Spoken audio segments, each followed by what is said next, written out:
Diesel हर चीज महंगी है। तो इस महंगाई के दौर को देखते हुए अगर हम लोग अपना गुजारा जमीनों से करना चाहें तो हमारे पास कितनी जमीन होनी चाहिए आज के समय में? कम से कम 10-15 बीघा तो होने ही चाहिए। तो आप इतने सारे जो लोग बैठे हुए हैं, किसी के हिस्से में 10 बीघा या 15 बीघा जमीन है? नहीं है। तो यानी कि जमीनों से जो पैसा आ सकता था वो भी हमारे पास नहीं है, वो भी रास्ता बंद हो चुका है। तीसरी क्या चीज है? व्यापार। यानी कि कोई बड़े बड़े उद्योग हो, कोई बड़ी बड़ी फैक्ट्री लगी हो हमारी, कोई बड़े बड़े पेट्रोल पंप हो हमारे, कोई बड़े बड़े गोदाम हो हमारे, क्या है कोई? कोई तो होगा, एक भी नहीं है। तो हमारे पास तीनों साधनों में से एक भी साधन नहीं है जिससे पैसा आ सकता था। ना नौकरी है, ना जमीनें हैं और ना ही व्यापार है।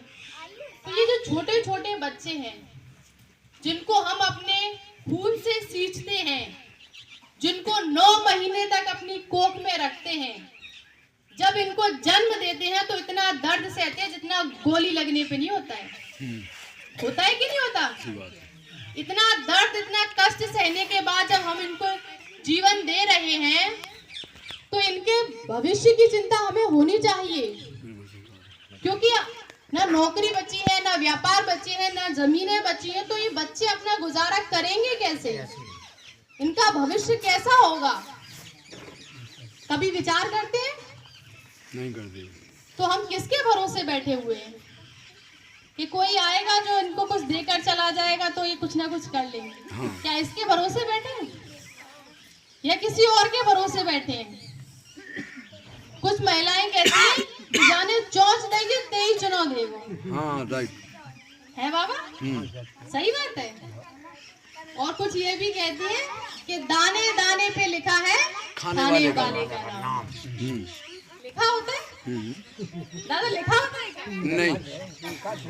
नहीं लिखा होता है। लिखा होता है, खाली लिखा होता है। बाबा कह रहे लिखा होता है। नहीं लिखा होता है। नहीं, दाने दाने में लिखा होता है। सुनो उनकी बात पहले। कुछ ये भी कहते हैं जब कोई जैसे शाम के टाइम खाना बनता है, कोई अगर मेहमान आ जाता है तो फिर जरूर बोलते हैं कि दाने दाने पे खाने वाले का नाम लिखा है। तो इसी आधार पे शायद भैया बोल रहे हैं कि सही बात है। सही बात है।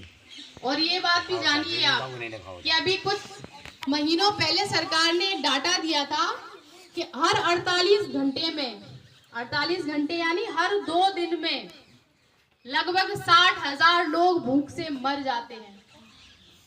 यानी कि एक दिन में कितने लोग मरते हैं? 30,000। 2 दिन में 60,000। तो उनका भी दाना किसी नाम लिखा होगा ना, दाने पे लिखा होगा? नहीं लिखा। और जो कहते हैं ना कि जाने चौंच दइए तो चुनाव देगो, तो चौंच तो उनके भी थी, तो उनको चुनाव क्यों नहीं मिला? कुछ ये भी कहते हैं कि ऊपर वाला भूखा पेट जगाता तो है लेकिन भूखा पेट सुलाता नहीं है। अगर ऊपर वाला भूखे पेट सुलाता नहीं तो जो 30,000 हर रोज भूख से मर जाते हैं, सो जाते हैं, बल्कि वो तो ऐसे सोते हैं कि कभी उठते ही नहीं है, मर जाते हैं। उठते हैं क्या कभी? कभी नहीं उठते। तो हम किसी के भरोसे ना बैठे। इनको चोंच किसने दी है? हमने दी है। बच्चे किसने पैदा किए? हमने पैदा किए। तो इनकी भविष्य की चिंता किसको होगी? हमें होगी। तो इस बारे में क्या कभी हम चर्चा करते हैं कि बच्चों की पढ़ाई लिखाई हो नहीं रही है, इतनी महंगाई हो रही है, सब कुछ जो हमारे नौकरियां लगती थी, जो सरकारी विभाग थे, सब कुछ धीरे धीरे क्या हो रहे हैं? प्राइवेट हो रहे हैं।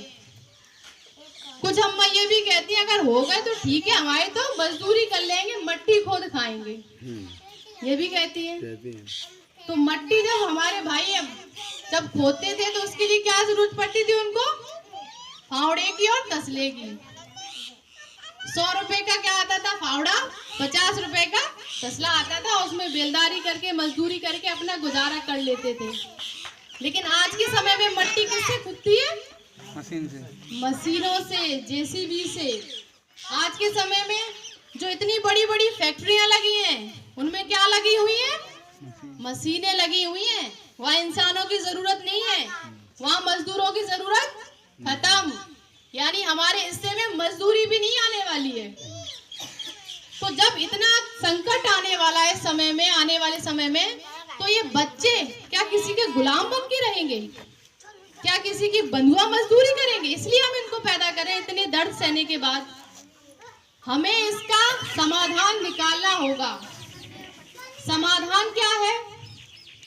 समाधान है कि जो हमारे पास, जो हम लोग इतनी बड़ी संख्या में हैं, यही लोग एक साथ बैठें, एक साथ चर्चा करें, एक साथ कहीं भी किसी भी प्रकार के शादी समारोह होते हैं वहां पर आएं, और जो भी चीजें खत्म हो रही हैं, बच्चों की शिक्षा को जो आज स्कूलों में भोजनालय बना दिया गया है, उसको हम कैसे सुधारें, कैसे बचाएं, ताकि हम इनके लिए कुछ देकर जा पाए। नहीं तो आने वाले समय में ये हमें गालियां देंगे। और इस पर भी विचार करें कि पहले के समय में जो हमारे दादा थे, जो हमारे पुरखे थे, जो पिताजी थे, वो भी सरकारी स्कूल में पढ़े थे, उनकी भी नौकरियां लगी थी। तो आज ये बदलाव हो क्यों रहा है और ये कर कौन रहा है? इस पे विचार करना चाहिए कि ये जो समस्या हो रही है, पैदा हो रही है, आए दिन प्राइवेटाइजेशन हो रहा है, तो ये कर क्यों रहा है, हो क्यों रहा है इस देश में, और इससे हमारा आए दिन नुकसान हो रहा है।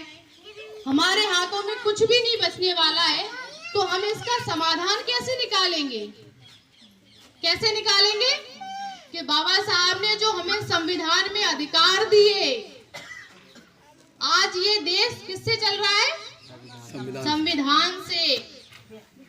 जब कभी भी हम पे कोई संकट आता है, कोई हमारे घर में जैसे लूट हो गई, कोई आग लगा गया, कुछ भी कोई हादसा हो गया, तो हम सबसे पहले कहाँ जाते हैं?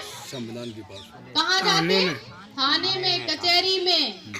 वहाँ हमारी रक्षा कौन करता है? बाबा साहब का बनाया हुआ संविधान। जब भी हमारी बहन बेटियों की इज्जत आबरू पे कोई आंच आती है, कोई उनका शोषण करता है, तो सबसे पहले हमारी रक्षा कौन करता है? संविधान। जब भी हमें अपमानित किया जाता है, कोई हमें गालियां देता है, तो हम अपने मान सम्मान स्वाभिमान को बचाने के लिए किसका इस्तेमाल करते हैं? संविधान का। जो हमें आज सब कुछ मिला हुआ है, किसकी बदौलत मिला हुआ है? संविधान की बदौलत। तो आप